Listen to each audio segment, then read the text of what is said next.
என் பிள்ளையே, ஒருமுறை மூச்சு விடு. உன் இதயம் ஒரு நிமிடம் அமைதியாகட்டும். யாரும் உன்னை பார்க்கவில்லை என்றும் கேட்கவில்லை என்றும் உனக்கு தோன்றும் நாட்கள் உண்டு என்று நான் அறிவேன். உன்னுடைய ஜெபங்கள் பரலோகத்தை எட்டுகிறதா என்றும் உன் உரைப்பிற்கு பலன் உண்டா என்றும் நீ சந்தேகப்படலாம். ஆனால் இந்த உண்மையை உறுதியாக பற்றிக்கொள். தேவன் உன்னை மறக்கவில்லை, ஒரு நிமிடம் கூட.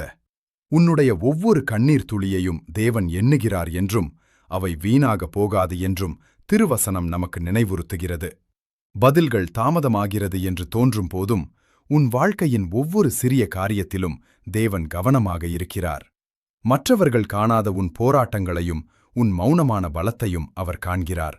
உன் பாரங்களையெல்லாம் கர்த்தரிடம் ஒப்படைப்பாயாக, ஏனென்றால் அவர் உன்னை விசாரிக்கிறார். இன்றைய உன்னுடைய சோர்வு நாளைய பெரியதொரு சாட்சிக்கு ஒரு ஆயத்தமாக இருக்கலாம்.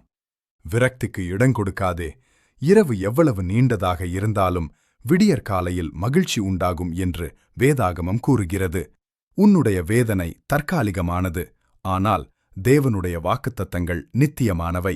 இந்தச் செய்தி உன்னோடு பேசுகிறது என்றால் விசுவாசத்தோடு இதற்கு பதிலளி. நீ தனிமையில் இல்லை.